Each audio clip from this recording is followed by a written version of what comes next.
Good morning. ప్రభువైన యేసుక్రీస్తు వారి పరిశుద్ధ నామములో అందరికీ శుభాలు. ఈరోజు మన అనుదిన ఆత్మీయ ఆహారంగా కీర్తనల గ్రంథము 10వ కీర్తన 18వ వచనాన్ని ధ్యానించుకుందాం. తండ్రి లేని వారికి నలిగిన వారికి న్యాయము తీర్చుటకై నీవు వారి హృదయము స్థిరపరిచితివి, చెవి ఎగ్గి ఆలకించితివి. దేవుడు ఆయన యొక్క చెవి యొగ్గి ఎవరికి ఆలకిస్తాడంటే, ఎవరైతే దిక్కులేని స్థితిలో ఉన్నారో, ఎవరైతే నలిగిన స్థితిలో ఉన్నారో, అణిచివేయబడుతున్న స్థితిలో ఉన్నారో వారికి దేవుడు సహాయుడై ఉన్నాడు. వారి పక్షముగా దేవుడు కార్యాలు చేయువాడి ఉన్నాడు. వారి ప్రార్థనలు ఆలకించువాడే ఉన్నాడు. ఎవరైతే మేము గొప్పవారం బలిష్ఠులు అని అనుకుంటారో వారిని దేవుడు నిర్లక్ష్యము చేసి, ఆయన ఎవరిని లక్షిస్తాడట? దీనులను. ఎవరిని ఆయన కనికరిస్తాడంటే, ప్రభువా నేను ఎవరి మీద ఆధారపడట్లేదు, ఎవరూ నాకు లేరు, నువ్వే నా ఆధారం, నేను ఒంటరి వాడిని, ఒంటరి దాన్ని, నా పోరాటం అంతా నీకే అప్పగిస్తున్నానని ఎవరు దేవుని మీద సంపూర్ణంగా ఆధారపడిపోతారో వారి పక్షంగా దేవుడు ఖచ్చితంగా కార్యం చేస్తాడు. యెషయా భక్తుడు అంటారు, యెషయా గ్రంథం 25వ అధ్యాయం 3వ వచనంలో, బేకర్ల ఊపిరి గోడకు తగిలిన గాలివాన వలె ఉండగా నీవు బేదలకు శరణ్యముగా ఉంటివి, దరిద్రులకు కలిగిన శ్రమలో వారికి శరణ్యముగాను, గాలివాన తగలకుండా ఆశ్రయముగాను, వెట్ట తగలకుండా నీడగాను ఉంటివి. దేవునికి స్తోత్రం కలుగుగా. బేకర్లను వారి యొక్క బేకరత్వం, వారి బలము, వారి యొక్క సమస్తము నిరుపయోగంగా చేసేస్తాడు దేవుడు.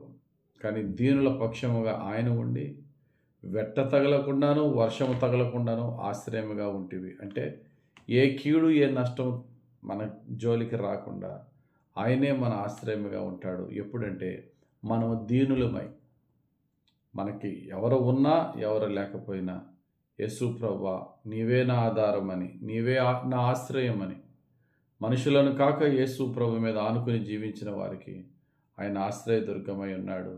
ఎంత గొప్ప కార్యమైనా చేయగలడు ఆయన. లోకాసువార్త 18వ అధ్యాయం 7వ వచనంలో, దేవుడు తాను ఏర్పరచుకొనిన వారు దివారాత్రులు తన్ను గూర్చి మొరపెట్టుకొని చుండగా వారికి న్యాయము తీర్చడా? అన్యాయస్తుడైన న్యాయాధిపతే ఒక పేద విధవరాలు మాటికి వెళ్ళి అడుగుతూ ఉంటే న్యాయం చేశాడే, వాడు అన్యాయస్తుడైనప్పటికీ దివారాత్రులు ఆయన పాదాలు పట్టి ఆయన వేడుకున్న వారికి దేవుడు న్యాయం తీర్చడా? 100కి 100 పాలు తీర్చుతాడు. దేవుడికి కావాల్సింది ఏంటంటే, ఆయన బిడ్డలమైన మనము తన్ను తాను తగ్గించుకుని దీనులముగా, మనకి దీనత్వం ఎప్పుడు వస్తుందంటే, ఏ మనిషి మీద ఆధారపడకుండా నువ్వే నా ఆధారమయ్యని దేవుని మీద ఆధారపడినప్పుడే దీనత్వం వస్తుంది. ఎందుకంటే దేవుని యొక్క గుణం ఎలాంటిదంటే, ఆయన మహోన్నతుడైనను దీనులను లక్ష్యము చేయునని 138వ కీర్తన 6వ వచనంలో ఉంటుంది. ఈరోజు దేవుడు నీ ప్రార్థన, నా ప్రార్థన విని మేలు చేయాలి అంటే దేవుడికి మనలో కనబడేది హృదయపూర్వకమైన దీనత్వం, నటించే దీనత్వం కాదు.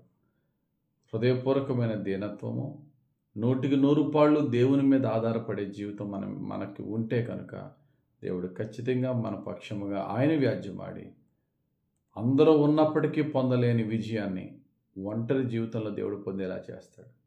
దేవుడు అట్టి కృప నీకు, నాకు, మనందరికి అనుగ్రహించును గాక. ఆమేన్. పరిశుద్ధుడా, ప్రేమ కలిగిన తండ్రి, దయగలిగిన ప్రభువా, దీనుల ఎడల దయచూపువాడా,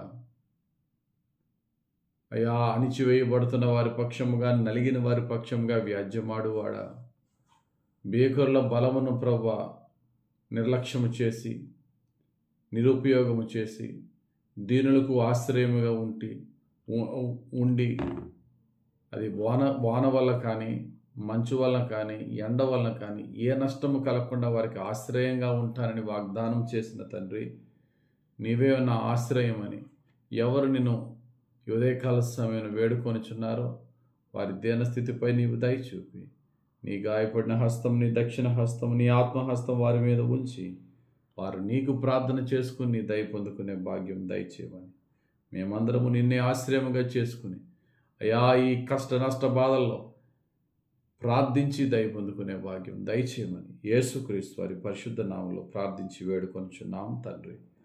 ఆమేన్. తండ్రి యొక్కయు కుమారుని యొక్కయు పరిశుద్ధాత్మ దేవుని అభిషేకం నిజముగా యేసుక్రీస్తు ప్రభు మీద ఆనుకుని ప్రార్థించి ప్రతి ఒక్కరికి తోడుండి గొప్ప కార్యాలతో వారిని దీవించునుగాక. ఆమేన్. God bless you. Have a very blessed day.